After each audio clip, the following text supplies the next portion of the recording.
Hello. Good day, folks. It's a beautiful morning, and we got a minimal cup of coffee here. It's nice and cold. It's pretty cold here in the shop. This is Thursday morning, and we've just finished all our morning hot shop tasks, cleaning up the shop, organizing, cleaning the lounge. You know, everything that we do is done, and now we're going to start blowing glass. But first, we wanted to show off the products from Tuesday's haphazard show, which was a little different than normal. Unfortunately, we're still dealing with a Wi-Fi situation here, and I'm not going to get into all that because it might hurt your brain, and you're here for good energy and good times. So let's just take a look at the glass here. You got Oliver on the camera. Howdy, everybody. We got Matt walking by over there. He's going to lose a knee pretty soon on that gene. There he is, folks. And that's the deal. So I'll set my coffee down and let's take a gander here. The first piece of the show, amidst a bunch of, turmoil from the tech table, and all of a sudden we just turned on Facebook Live and we were like, whatever, we're doing it. This one, the brain was not there, but the piece somehow turned out pretty good. We were thinking about all kinds of things, talking about what to do and how it's going to get done, and the piece just turned out beautiful. You can see all those bubbles trapped on the inside, and if you really look close, it's got a purple hue to it, and the more you see, it's nice and visual on the lip here. You can see that those purple kind of like rectangles along each bubble there. It's a really cool color pattern. The shape of the mug is becoming slowly one of my favorite shapes of mugs. The Low El Bumpe, it's called.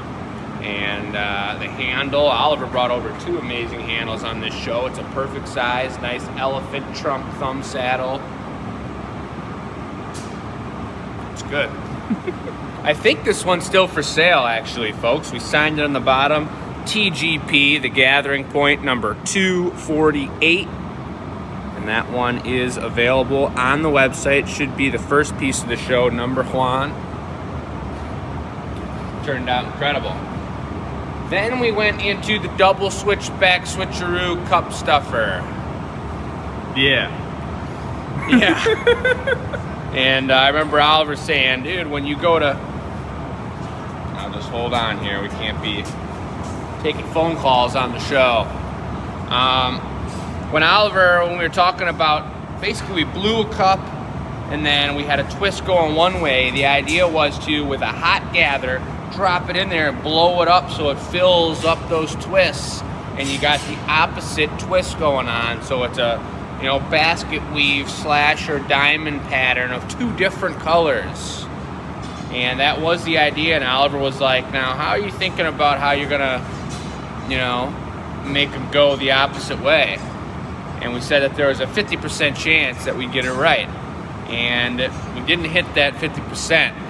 That's like when you go to the roulette wheel. It's like if it was actually a true 50% at the roulette wheel, and you throw it all on red and it comes out on black. That's what happened here. I know someone at home is like, man, all that is just spinning it the other way. What happened? And yeah, you're right.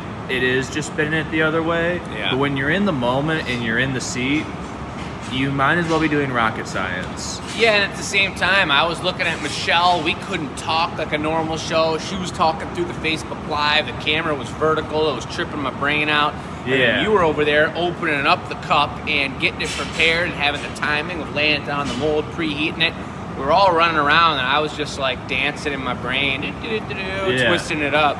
And all of a sudden, that's what it was. But in the end, a happy accident, because if you see the fine detail on this one, you see that the red does not line up perfectly with the purple. And this may look simple if you didn't watch the show, but the technique to get these two colors, and red especially being a reactive color that doesn't like to mix with other colors, it's a pretty cool look.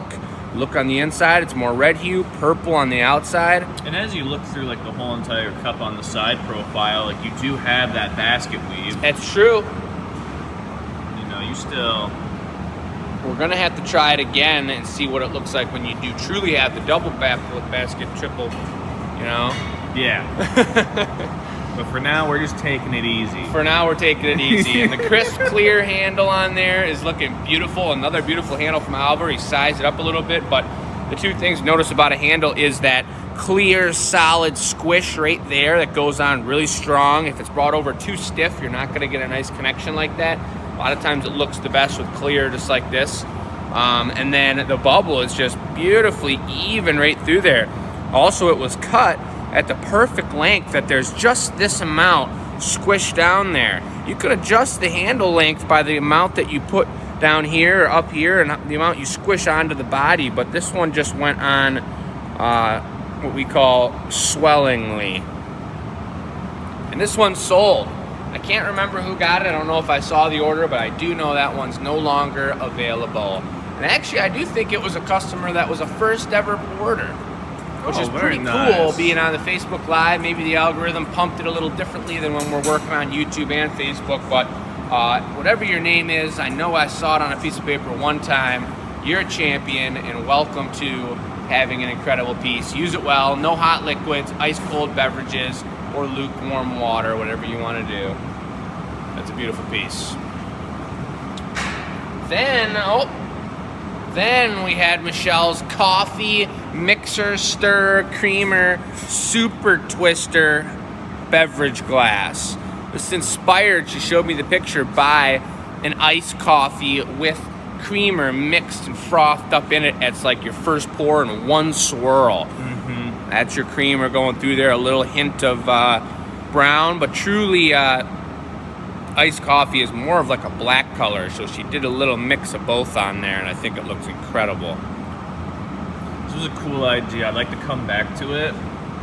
I think what surprises me the most is that it was Michelle's idea and not Chris's, being that Chris is such like the espresso champion. The coffee guy. Yeah, to have the coffee idea come from Michelle was a nice little treat. Pretty cool. Chris wasn't on the show. She was filling in, and this one did sell as well to an incredible collector of drinkware, Katrina.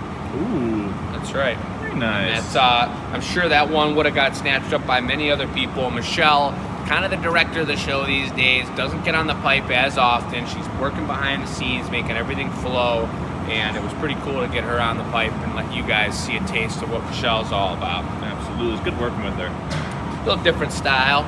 Yeah.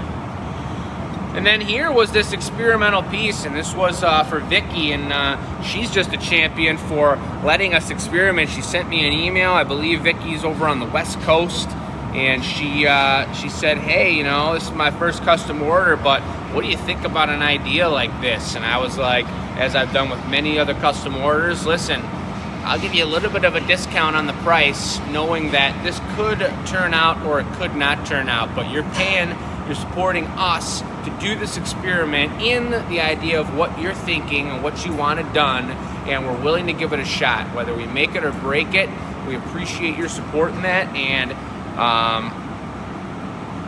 it turned out incredible. Some things just don't. You know, sometimes we got to take 100 tries, and you guys will see the progress on the sheet, but I knew I had this thought in my mind from the very beginning. I didn't think it would come out this clean. I wasn't expecting these really cool finishes to the bottom here, but maybe give me what you were thinking, Oliver, when we started this piece up, and what your first thoughts were, what we were going to do.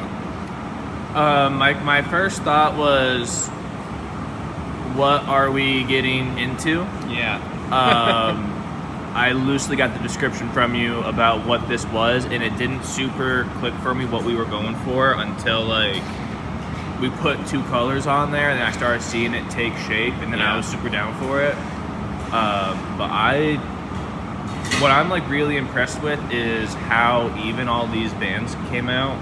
The thickness of them. The thickness of it, how the bottom's nice and drippy, and how that like looks super natural and cool.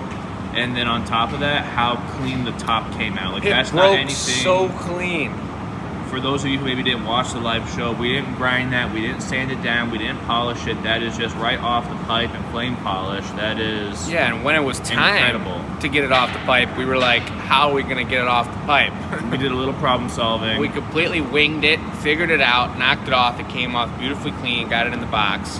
And the idea behind this piece is that we're going to drill a hole. Originally, we were going to loop it at the top. And she was going to figure all that out, hang it however she wanted, and it would turn in the wind. During the show, I think it was either Michelle or you, Oliver, mentioned that, especially because this bigger one's thicker and it's all lined up beautifully together, all we got to do is lay this down, use our nice diamond bit drill bit, and just drill one small hole through here, and we can wire it up, twist the wire, and then have it be on a little rotator situation there. I got to look at some hardware to see what the deal is, but gets the gears turning for potential other products and how it all goes down. I'm super happy with that.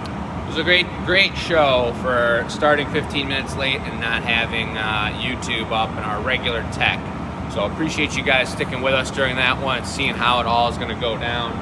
A couple of these are still for sale. Surprisingly, number 7 is still for sale, and maybe it's because we poured Coca-Cola in it and we're drinking the show. Whoa! But take a look at the website, folks. It's that beautiful time of year, January, that we're enjoying making glass because it's cold in here. So we're going to go get warmed up, have another coffee, and get to work. We're actually going to start making some Valentine's product, a couple heart theme, maybe some shot glasses for those of you Valentine's lovers out there that, drink water or something. Have a beautiful day, folks.